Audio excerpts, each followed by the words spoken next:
MH1 news में आप सबका स्वागत है। मैं हूं चंद्रशेखर धरनी। हरियाणा के कैबिनेट मंत्री व PWD मंत्रालय जिनके पास है, रणबीर गंगवा जी हमारे साथ मौजूद हैं।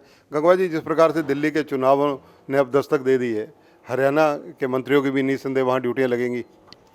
देखिए, दिल्ली के चुनाव है, पहले हरियाणा के चुनाव हुए, लगातार तीसरी बार सरकार बनी है हरियाणा के अंदर भी और महाराष्ट्र के अंदर भी बनी है। अब दिल्ली है, अब दिल्ली की बारी है। निश्चित तौर पर दिल्ली के अंदर भी भारतीय जनता पार्टी की सरकार बनने जा रही है, क्योंकि आम आदमी पार्टी के अंदर जिस तरीके का माहौल आज दिल्ली के अंदर है और दिल्ली की हालात जो है उसको देख करके निश्चित तौर पर दिल्ली की जो मतदाता है, जागरूक मतदाता है, वो भारतीय जनता पार्टी के पक्ष से मतदान करेंगे, ताकि डबल इंजन की सरकार वहाँ भी बने और दिल्ली देश की राजधानी है और उस सदर का वहाँ पे विकास हो। आम आदमी पार्टी वहाँ पर हैट्रिक बना चुकी है, तो फिर बीजेपी कैसे लगता है बीजेपी को सहज रहेगा सब कुछ? आम आदमी पार्टी जिस नारे को दे करके सत्ता के अंदर आई थी, वो वहाँ से वो भटक गई है। करप्शन का नारा दे करके कांग्रेस के खिलाफ उन्होंने आंदोलन किया, आंदोलन से उसकी उपज हुई। कांग्रेस के खिलाफ एक तरीके से मैं कहूँगा कि वो आम आदमी पार्टी बनी थी। लोकसभा के अंदर वो कांग्रेस के साथ चले गए। फिर आज उनके नेताओं के ऊपर किस तरह से कैसे करप्शन के आरोप हैं, जेल के अंदर भी जा चुके हैं।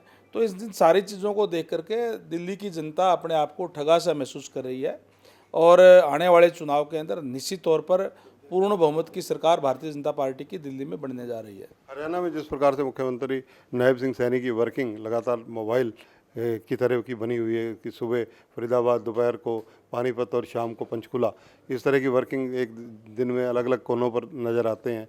ये जो नॉन स्टॉप मूवमेंट चल रही है, इसको क्या कहेंगे? निश्चित तौर पर हरियाणा के अंदर जिस तरीके से प्रदेश की जनता ने एक विश्वास करके लगातार तीसरी बार पूर्ण बहुमत की सरकार, बल्कि पहले से भी ज़्यादा बहुमत की सरकार इस बार बनाने का काम किया है। जनता की अपेक्षाओं पे खरा उतरने के लिए सरकार नॉन स्टॉप हरियाणा जो हमारा नारा है उसी हिसाब से कार्य कर रही है। माननीय मुख्यमंत्री महोदय जब भी जनता के कोई अगर रात को 12 बजे भी जाते हैं उनकी कोठी पे, तो भी उनसे मिल करके उनकी समस्याओं का समाधान करने का काम करते हैं। अगर देखा जाए हरियाणा के अंदर PWD मंत्रालय में, क्योंकि आपके पास है, तो इसमें क्या क्या आपने अधिकारियों को अभी तक दिशा निर्देश दिए हैं? हमने अधिकारियों को दिशा निर्देश दिए हैं कि अच्छा क्वालिटी का काम हो और लोगों को कोई दिक्कत परेशानी ना आए। और हमने अभी कैसे से धुंध के अंदर भी, क्योंकि एक्सीडेंट बहुत ज़्यादा होते हैं, इसके लिए हमने 27,000 किलोमीटर की जो वाइट पट्टी लगाने का काम किया है। जो 12,000 तो DLP पीरियड के अंदर थी, जो DLP पीरियड के अंदर नहीं थी, वहाँ भी हमने लगाने का काम किया है, जिस पे 7 करोड़ रुपए खर्च आया है। इतनी बड़े स्तर पे हमने काफ़ी टाइम बाद में अब जो है ये वाइट पट्टी लगाई है, जिससे धुंध के अंदर, एक्सीडेंट के अंदर जो है कमी आ सके, उसको एक्सीडेंट ना हो, लोगों को वो दिखाई दे सके। और हमने जहाँ जहाँ भी रोड, चाहे वो नए बन रहे हैं, चाहे वो रिपेयर की बात है, हमने स्पष्ट अधिकारियों को दिशा निर्देश दिए हैं कि हम क्वालिटी के साथ कोई भी समझौता नहीं करेंगे। अगर क्वालिटी की कहीं भी कोई शिकायत आई तो हम उनके खिलाफ सख्त एक्शन लेंगे। हमने पहले भी लिए हैं और आगे भी ये जो है जारी रहेगा। नेता प्रतिपक्ष भले ही कांग्रेस ना चुन पाई हो, लेकिन कांग्रेस के किसी भी नेता के बयान आप रोज अखबारों में देखते होंगे। सरकार को घेरने का काम, चाहे वो सुरजेवाला हो, शैलजा हो, यहाँ भूपेंद्र सिंह हुड्डा हो, प्रतिदिन कर रहे हैं।